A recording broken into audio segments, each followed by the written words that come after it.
मैं पहली बार मेरे जीवन में माइक पकड़ रहा हूँ और मैंने कभी नहीं कभी सार्वजनिक मंच पे कोई भाषण दिया है। वो ऐसा था कि जब ये प्रोग्राम जब हुआ तो जो मेरे दादा भाई साहब हैं घनश्याम सिंह निर्माण और मेरे पिताजी अठम साहब, तो इन्होंने मुझको बोला कि बेटे आप थोड़ा सा समय निकाल के मेरा थोड़ा सा परिचय मैं आपको देता हूँ। मैं रवि निर्माण पुत्र ठाकुर सुरेंद्र फौजी खेतरी, मैं जर्मनी में मैकेनिकल इंजीनियरिंग की पढ़ाई कर रहा हूँ, बैचलर्स की। और अभी मेरी छुट्टियाँ चल रही थी तो पिताजी ने कहा कि थोड़ा सा समय निकाल के आप यहाँ पर आए। तो मैंने वहाँ पे 2 वीडियो भी बनाई थी अपने नरदेव जी महाराज जी की उनके सम्मान में। और मैं छोटी सी पंक्तियाँ आप सभी के बीच में पेश करूँगा कि सबसे पहले मैं अतिथि जितने भी यहाँ पर विराजमान हैं मैं उनका सम्मान करता हूँ।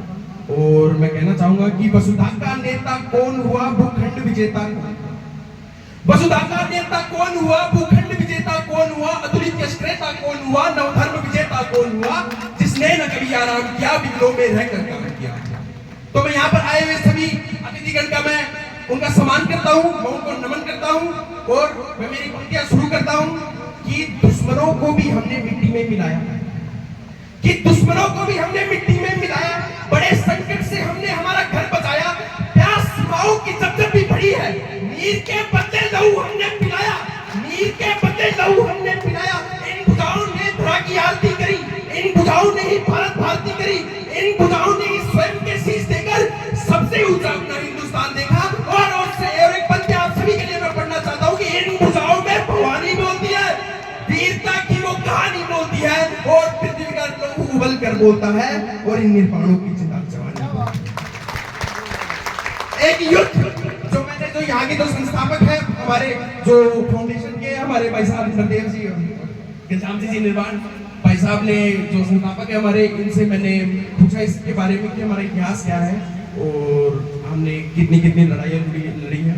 तो भाई साहब ने मुझे बताया कि पसलंगी का एक युद्ध हुआ था, एक बवाई का युद्ध हुआ था, और काफी जो हमारे पूर्वजों ने बड़ी जो रिश्तेदारियां थी, बड़े बड़े जो घराने रहे, राज घराने रहे थे, जोधपुर का हुआ, बीकानेर का हुआ, और काफी हुए। लेकिन एक युद्ध जो गजनी के सुल्तान अमीर खुसरो साहब, जो गजनी के सुल्तान थे अमीर खुसरो साहब, उनके खिलाफ दादा नरदेव जी महाराज के जो पुत्र थे उन्होंने एक युद्ध लड़ा था। तो उनकी पंक्तियां आपके सभी के बीच में पेश करूंगा कि वो युद्ध कैसा रहा होगा।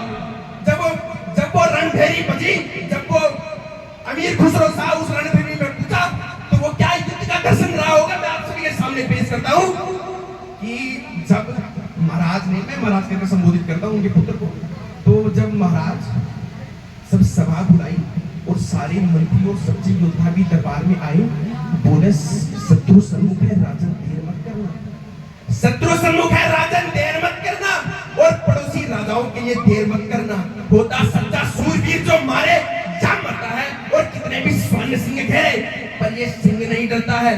और जब ये दृश्य जब मां आशापुरा ने देखा तो उन्होंने अपने पुत्रों को देखते हुए कहा कि पुत्र मृत्यु का भय नहीं तुझे, क्या मृत्यु का भय नहीं तुझे? तो माने के पुत्र ने कहा, बोले मां कौन मृत्यु, बोले मां कौन मृत्यु? मृत्यु वो नहीं जो हमको अपने संग लेकर जाए, मृत्यु वो नहीं जो शरीर से प्राण अलग कर जाए, मृत्यु वो नहीं जो जीवन जीने में आए, मृत्यु तभी जब कहीं हमारा स्वाभिमान मर जाए, मृत्यु तभी जब कहीं हमारा स्वाभिमान मर जाए, मृत्यु तभी जब हम किसी विपरीत परिस्थिति से डर जाए। राजन मां क्षमा, पर मैं पूछता हूं कि कौन मृत्यु होती है? शत्रु अगर ललकारे तो फिर कौन मृत्यु होती है?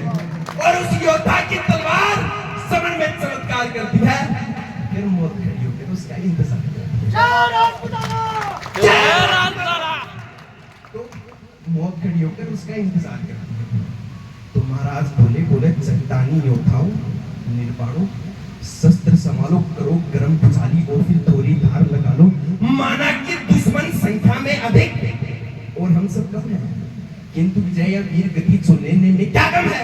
चलो इन मुगलों की अंतिम मदास मिटा कर आए, चलो उन्हें योद्धाई वाला खेल खिलाकर आए, चलो उन्हें दिखा दे कि युद्ध कैसे जीते जाते हैं, और कुछ लाख पर कई लाख पर कुछ हजार किस तरह टकराए। अरे आज 11 मार्च घूमने आज दिवस आया है, आज की पारण मां काल की क्या अद्भुत माया है। आज देवगण हर्षित होकर हमको देख रहे हैं, और स्वर्ग से सुमन हमारे ऊपर फेंक रहे हैं। अरे आज कालिका और दुर्गा का आज आशीर्वाद मिला है, इस जन्मभूमि पर मरने वाला आज प्रसाद मिला है। इन कृपा सुमन और आशीषों को व्यर्थ न जाने देना, जीते जी तुम स्वाभिमान पर आंच न आने देना। याद रहे कि दुश्मन जीते जी अंदर ना घुस पाए और प्रतिष्ठित आन बान पर दाग नहीं लग पाए। मां याद रहे कि उस योद्धा का मान हुआ करता है जो मातृभूमि की रक्षा में बलिदान हुआ करता है। और वीर विजय हो तो ऐसी कि अंबर पुष्प गिराए, और वीर गति हो तो ऐसी इतिहास अमर हो जाए। भूमि में जाने के दो ही तो प्रणाम है, विजय या वीर गति।